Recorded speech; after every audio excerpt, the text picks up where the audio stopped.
नमस्ते दर्शकों, स्वागत है आपका डीएनपी इंडिया में। मैं हूं आपके साथ निकिता रस्तोगी और मैं हूं आपके साथ राहुल चौधरी। देखिए, आज हम आपको खास पेशकश डीएनपी इंडिया की बताने जा रहे हैं। यहाँ पर कौन दे देगा दिल्ली का रण, ये अपने आप में चर्चा का विषय बना हुआ है, क्योंकि जब से 5 तारीख के बाद में जब मतदान खत्म हो गया था, उसके बाद में तमाम आरोप प्रत्यारोप, चाहे बीजेपी हो या फिर आम आदमी पार्टी, एक दूसरे पर वो लगाते रहे हैं और शुरुआती रुझान आने शुरू हो गए हैं।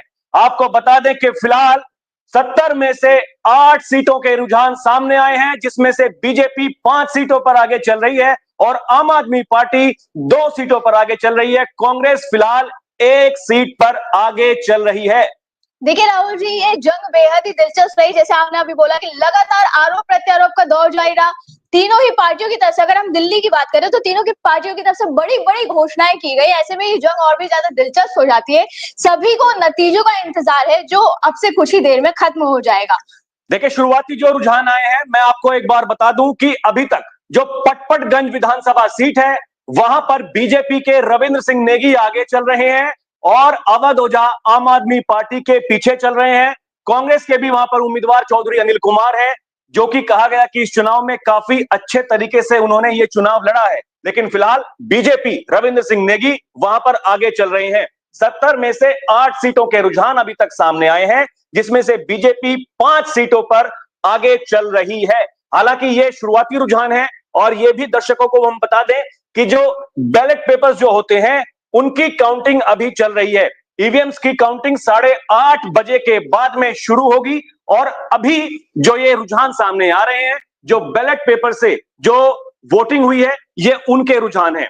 दिल्ली में कुल राहुल जी 699 उम्मीदवार अपनी किस्मत आजमा रहे हैं और दिल्ली के करीब 1.56 करोड़ मतदाताओं के हाथ में उनकी किस्मत है। ऐसे में ये बात बहुत ही ज्यादा दिलचस्प हो जाती है कि भाई आखिर कौन दिल्ली की सत्ता पर काबिज होने वाला है। क्या आम आदमी पार्टी एक बार फिर दिल्ली की सत्ता की कमान संभालेगी या फिर बीजेपी का 27 साल का वनवास खत्म होगा? ये अपने आप में एक बड़ी बात है। देखिए, एक ऐसी पार्टी जो कि केंद्र में लगातार सरकार बना रही है, 2014 के बाद हमने देखा, लेकिन जो देश की राजधानी दिल्ली है, वहां पर आम आदमी पार्टी हमेशा बाजी मार लेती है। अभी आपको बता दें, देखिए, नई दिल्ली विधानसभा सीट का रुझान सामने आया है, जहां पर बीजेपी के प्रवेश वर्मा आगे चल रहे हैं और अरविंद केजरीवाल फिलहाल अपनी सीट पर पीछे चल रहे हैं। लेकिन ये जो पोस्टल बैलेट, उनकी जो काउंटिंग हो रही है, ये ज्यादातर जो सरकारी कर्मचारी हैं निकिता, ये वो लोग वोटिंग करते हैं जो पोस्टल बैलेट के जरिए। तो ये माना जाता है कि जो सरकारी कर्मचारी हैं भाई, वो ज्यादातर बीजेपी को सपोर्ट करते हैं। इस चुनाव से पहले हमने देखा कि यूपीएस लेकर के आई सरकार, उसके बाद में जो 8वां पे कमीशन, उसकी घोषणा कर दी। तो ये अपने आप में एक साधने वाली बात थी। अभी देखिए, जो बैलेट पेपर्स की काउंटिंग है, उनके रुझान सामने आए हैं। फिलहाल 11 सीटों के रुझान सामने आ गए हैं। अब 11 में से 6 सीटों पर बीजेपी, 4 सीटों पर आम आदमी पार्टी आगे चल रही है और 1 सीट पर कांग्रेस आगे है। ग्रेटर कैलाश अपने आप में एक हॉट सीट, जहां पर सौरभ भारद्वाज चुनावी मैदान में आम आदमी पार्टी की तरफ से वो आगे चल रहे हैं। और ये हमें लग भी रहा था, जब हम वहां पर गए तो लोग ये कह रहे थे कि भाई जो सौरभ भारद्वाज है, वो वाकई अपने आप में बढ़िया एक नेता है और अच्छा वो चुनाव भी लड़ रहे। इस वाले चुनाव में भी काफी हमने देखा, चाहे वो पॉश एरिया हो या फिर जो झुग्गी बस्ती हो, तो एक अलग ही रुतबा वो दिखाई दे रहा था जो सौरभ भारद्वाज का। और ग्रेटर कैलाश से फिलहाल सौरभ भारद्वाज आगे हैं। कालकाजी विधानसभा सीट की भी देखिए रुझान सामने आए हैं और फिलहाल वहां पर कालकाजी विधानसभा सीट से रमेश बिधूड़ी आगे चल रहे हैं। बात करेंगे बादली की, तो बादली से कांग्रेस आगे चल रही है। देखिए, एक वही सीट जो कि ये तमाम जो एग्जिट पोल्स दिखा रहे थे कि भाई 0 से 1 सीट हो सकती है, तो कई ऐसी सीट्स हैं जहां पर कांग्रेस ने अच्छा चुनाव लड़ा है। बशर्ते देखना होगा कि ये जो रुझान है, ये कितने आंकड़ों में तब्दील होते हैं। कालकाजी विधानसभा सीट से रमेश बिधूड़ी आगे चल रहे हैं, अलका लांबा कांग्रेस की पीछे हैं, मुख्यमंत्री आतिशी जी फिलहाल पीछे चल रही हैं। अभी तक आपको बता दें कि 17 सीटों के रुझान सामने आए हैं, जिसमें बीजेपी 11 सीटों पर आगे चल रही है, आम आदमी पार्टी 6 सीटों पर आगे चल रही है। देखिए राहुल जी, ये अगर हम बात करें दिल्ली की, तो दिल्ली में अगर आम आदमी पार्टी हार जाती है तो कहीं ना कहीं पार्टी के लिए एक बहुत बड़ा झटका होगा, क्योंकि आम आदमी पार्टी का बीज ही दिल्ली से फूटा है। बिल्कुल, देखिए, ये आम आदमी पार्टी दिल्ली से उन्होंने राजनीति शुरू की, हालांकि उसके बाद में पंजाब में सरकार बनाई, लेकिन दिल्ली अपने आप में देखिए कहा जाता है कि दिल्ली है दिल वालों की, और ये दिल्ली के वोटर्स अलग ही एकदम मूड उनका होता है। वैलेंटाइन डे आने वाला है, ऐसे में दिल्ली के दिल में कौन है ये भी देखना पड़ा। ये बड़ी बात है। मैं तो यही पूछता था अपने प्रोग्राम में जाकर के कि भाई दिल्ली के दिल में कौन है, ये हम दर्शकों से, जो मतदाता हैं, जो वहां के, उनसे जानना चाहते हैं। अक्सर हमने देखा कि दिल्ली के जो वोटर्स हैं वो बड़ी एकदम चतुराई से वोट करते हैं। अब की बार उन्हें तमाम सारी ऐसी बातें दिखाई दी जो कि वहां से दिखाई दे रही हैं। तो ये देखिए, जो घोषणाएं आम आदमी पार्टी ने की, बीजेपी उन्हें रेवड़ी बताया करती थी, लेकिन ये तो तय है कि आम आदमी पार्टी ने उसी पिच पर खेलना, उनको मजबूरी ऐसी बना दी बीजेपी की कि उन्हें उसी पिच पर खेलना जरूरी हो गया। अभी तक 17 सीटों के जो रुझान आए हैं, बीजेपी 10 सीटों पर आगे चल रही है, आम आदमी पार्टी 6 सीटों पर आगे चल रही है, कांग्रेस 1 सीट पर आगे चल रही है। जी बिल्कुल, ये जंग जो है बहुत ही दिलचस्प है। और बात करें अगर महिलाओं की, तो महिलाएं बहुत ज्यादा निर्णायक भूमिका में है। अगर बात करें हम झारखंड, महाराष्ट्र और हरियाणा की, तो वहां पे महिला वोटर्स की तरफ जिसका मतलब महिला वोटर्स का झुकाव जिसकी तरफ था, वही पार्टी ने सरकार बनाई।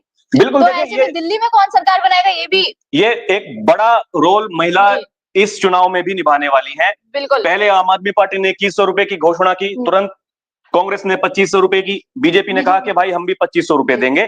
और ज्यादातर हमने देखा कि जो महिलाओं का रुझान था वो आम आदमी पार्टी की तरफ था। एक बड़ी सुविधा उसमें, जो बसों में आने जाने की जो फ्री में सुविधा है, वो अपने आप में एक बड़ी, देखिए महिलाओं के लिए, खासकर जो कमाती नहीं है, अगर उन्हें कहीं जाना होगा, अगर उन्हें फ्री में सेवा मिल रही है बस में जाने के लिए, तो भाई सबके लिए कहते हैं कि भाई केजरीवाल ने हमारे लिए काम किया है। फिलहाल दर्शकों आपको बता दें कि 70 में से 24 सीटों के रुझान सामने आए हैं, जिसमें बीजेपी 14 सीटों पर, आम आदमी पार्टी 9 सीटों पर फिलहाल आगे चल रही है। 1 सीट पर कांग्रेस बढ़त बनाए हुए है। रोहिणी, देखिए अपने आप में ये बड़ी सीट, क्योंकि बीजेपी लगातार यहां से जीतती रही है। विजेंद्र गुप्ता बीजेपी के फिलहाल आगे चल रहे हैं। कालकाजी विधानसभा सीट की अगर बात करें, रमेश बिधूड़ी आगे चल रहे हैं, सीएम आतिशी फिलहाल पीछे हैं। देखिए अभी तक तो रुझान में ही आ रहा है कि रमेश बिधूड़ी आगे चले, लेकिन रमेश बिधूड़ी भी कहीं ना कहीं अपने विवादित बयानों की वजह से जाने जाते हैं, और उन्होंने आतिशी को लेकर भी काफी विवादित बयान दिए थे। तो ऐसे में क्या कुछ होने वाला है कि क्या सच में रमेश बिधूड़ी यहाँ से जीतने वाले हैं, या कुछ असर पड़ने वाला है नतीजों पर? देखिए रमेश बिधूड़ी अपने आप में बड़े नेता है, वो अलग बात है कि भाई वो किस तरह के बयान देते हैं, उसे जो वोटर्स होते हैं वो ज्यादा ध्यान नहीं देते। जो बीजेपी के वोटर्स हैं भाई वो उन्हें वोट करेंगे। इसके अलावा जो आम आदमी पार्टी का जो वोटर है, पिछली बार जिन्होंने वोट किया था, आतिशी को कालकाजी से जिताया था, अब की बार वो क्या करता है? क्या वो बीजेपी की तरफ चला जाएगा? क्योंकि देखिए जब इस तरीके के जब चुनाव होते हैं तो चुनाव में ये महत्वपूर्ण हो जाता है कि भाई पार्टी क्या करने वाली है।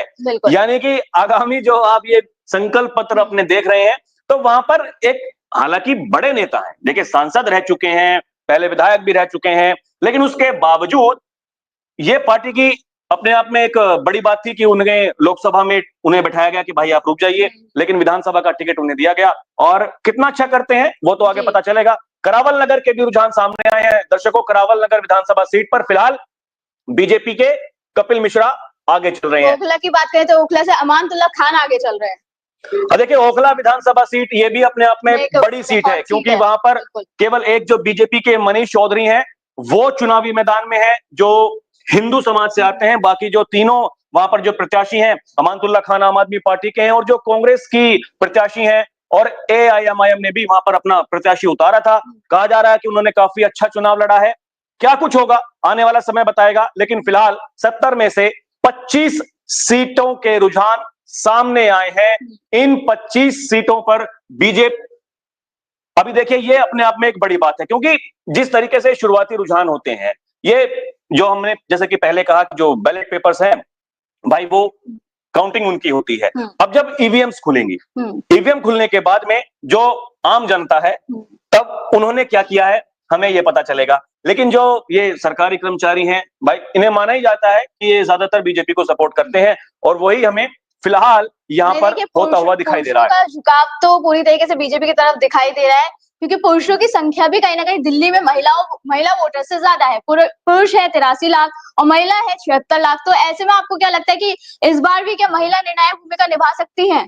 बिल्कुल, देखिए महिला जो मतदाता होती हैं वो अपने आप में निर्णायक भूमिका निभाती हैं किसी भी चुनाव में। आधी आबादी की बात की जाती है, हमने हरियाणा देखा, महाराष्ट्र देखा, दिल्ली देख रहे हैं, तो हर कोई साधना चाहता है महिलाओं को। और ये भी हमने देखा कि जब हम चुनाव कवर कर रहे थे तो एक साथ बैठे हैं, भाई पति पत्नी है, और पति कह रहा है कि भाई हम बीजेपी के साथ हैं और महिला कह रही है हम आम आदमी पार्टी के साथ हैं। बड़ी खबर दर्शकों, देखिए नई दिल्ली सीट से प्रवेश वर्मा आगे चल रहे हैं, लगातार बढ़त बनाए हुए हैं प्रवेश वर्मा। शुरुआती रुझानों में हॉट सीट बनी हुई है। सोशल मीडिया पर हम देख रहे थे कि जब से चुनाव खत्म हुआ उसके बाद में ये कहा जा रहा था कि भाई प्रवेश वर्मा जीत सकते हैं और अरविंद केजरीवाल अपनी सीट पर हार सकते हैं। हालांकि शुरुआती रुझान है, क्या कुछ होगा ये भी अपने आप में बड़ी बात है। इसके अलावा और बहुत सारी सीटें ऐसी हैं जो अपने आप में चर्चा का विषय है, क्योंकि देखिए ये भी अपने आप में एक बड़ी बात है। लगातार हम जो आंकड़े हैं वो दर्शकों के सामने बताते रहेंगे कि भाई क्या कुछ चल रहा है, दिल्ली के दिल में कौन है, दिल्ली किसको पसंद कर रही है, तो ये बड़ी बात देखिए हो जाती है। बिल्कुल बिल्कुल। और बात करें अगर झुग्गी झोपड़ी वालों की, तो आम आदमी पार्टी का कोर वोट बैंक माना जाता है। ऐसे में जब आंकड़े आएंगे तो ये भी देखने में बड़ी दिलचस्पी है कि भाई आगे आखिर झुग्गी झोपड़ी वोटर्स जो है वो हमेशा की तरह आम आदमी पार्टी के साथ है या इस बार उन्होंने बीजेपी पर भरोसा जताया, क्योंकि बीजेपी ने भी झुग्गी झोपड़ी वालों के लिए अटल कैंटीन योजना जैसी बड़ी योजना लागू की, मतलब घोषणा की है उस चीज की। देखिए ये माना जाता है कि जो झुग्गी झोपड़ी का जो वोटर है वो आम आदमी पार्टी का कोर वोटर है। बिल्कुल।